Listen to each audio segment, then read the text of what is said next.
If you've ever used tuners like these Sperzel tuners that use a little guide pin instead of a mounting screw to keep the tuners in place, then you're most likely familiar with the problems you can have with aligning these tuners and drilling that little hole in exactly the correct spot each and every time. Well, there's a solution I want to share with you in this video. There's a little tool available, and in this video I'm going to show you what it is and how to use it. Hi and welcome to the Unquendor Guitars workshop. My name is Daniel, and in this video I'm going to show you, like I said, a little jig or a little tool I found online to help you align these Sperzel tuners and drill this hole correctly each and every time.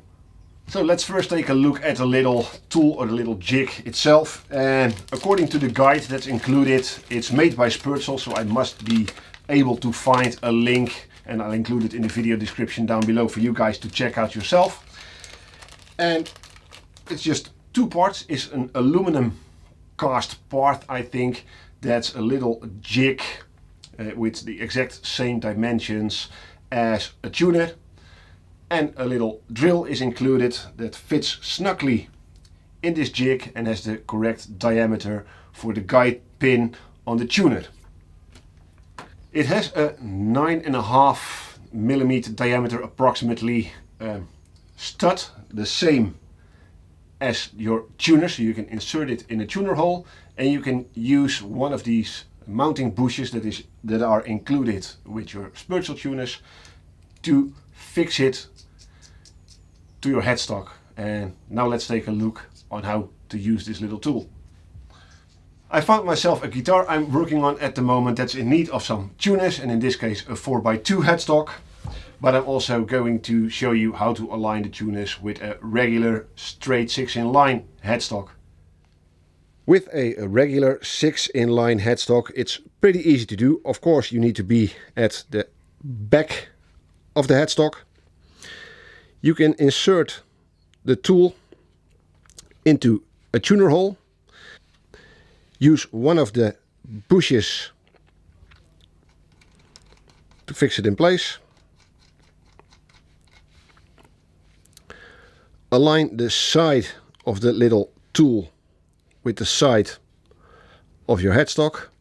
And of course you can use a ruler to measure the distance and make sure it's nicely aligned with the edge of your headstock. And then use a cordless drill and the provided drill bit and drill a little hole.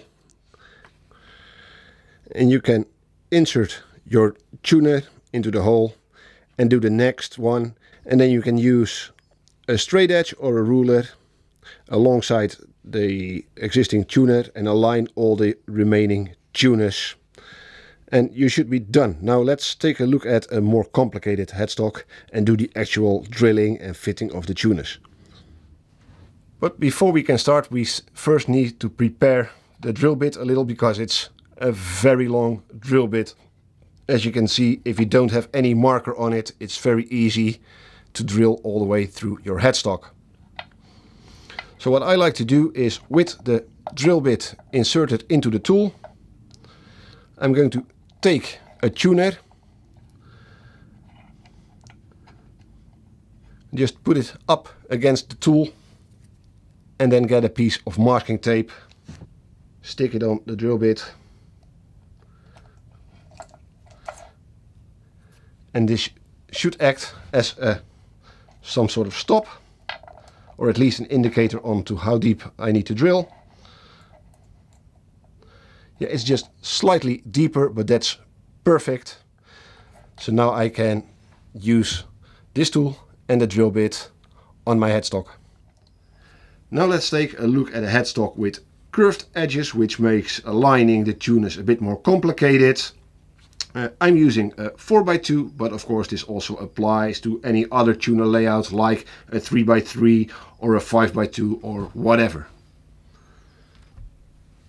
Of course we need to be at the back of the headstock, and I'm starting with the first tuner hole by inserting the tool and using one of the provided bushes that are supplied with the tuners to secure it in place.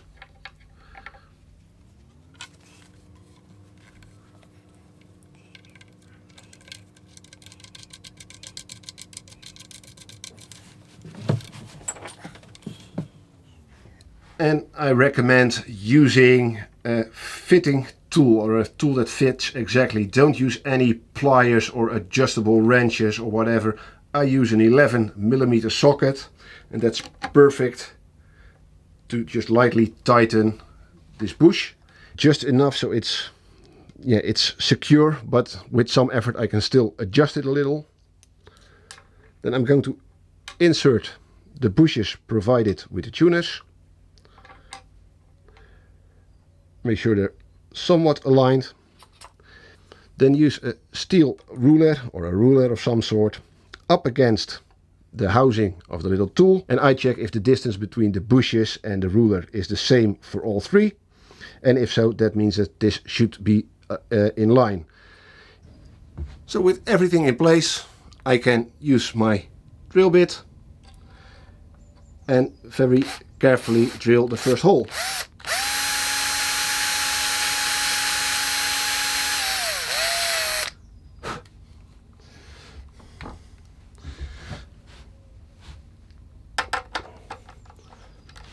Undo the little tool.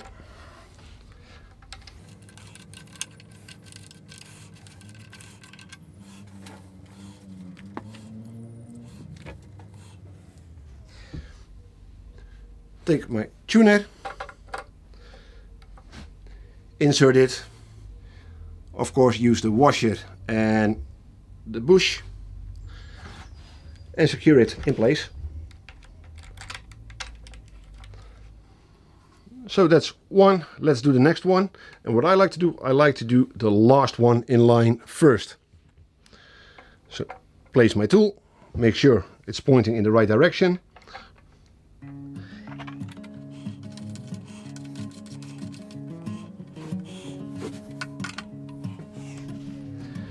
And now again with the ruler up against the first tuner and the little tool, and I can align these two fairly easy and drill the next hole.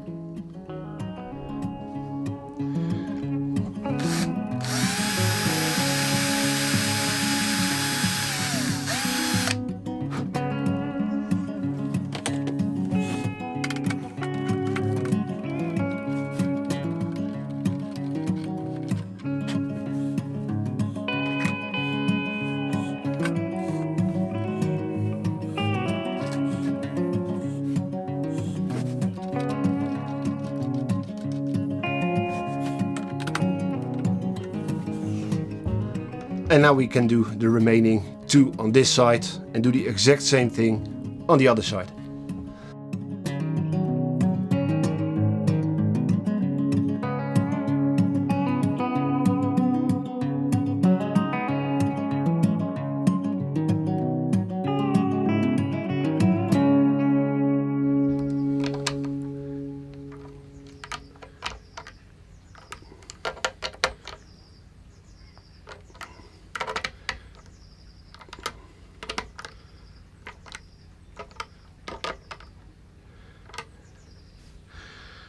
Yeah, the tuners are in without any issues, with hardly any effort. The most tedious thing was having to undo the bushes each and every time you need to take this little tool or this jig out. Yeah, next time you need to install some Sperzel tuners, give this little tool, this little jig a look and try it out for yourself. I hope you liked this video and you got some useful information from it, and if you did, yeah, let me know in the comment section down below, and of course by hitting that like button. If you're new to my channel and you want to see more tips, tricks and building videos from a luthier in a very small workshop, consider subscribing to my channel and hit that notification bell so you get notified when I upload something new and you don't have to miss out on any of my content. If you want to support me any further, check the description down below and visit my Teespring t-shirt web shop, and you can support me directly and get a nice t-shirt or a coffee mug for yourself. Yeah, that's it for this video. Like I said, I hope you liked it and I hope to see you in the next video. But until then, have a nice week.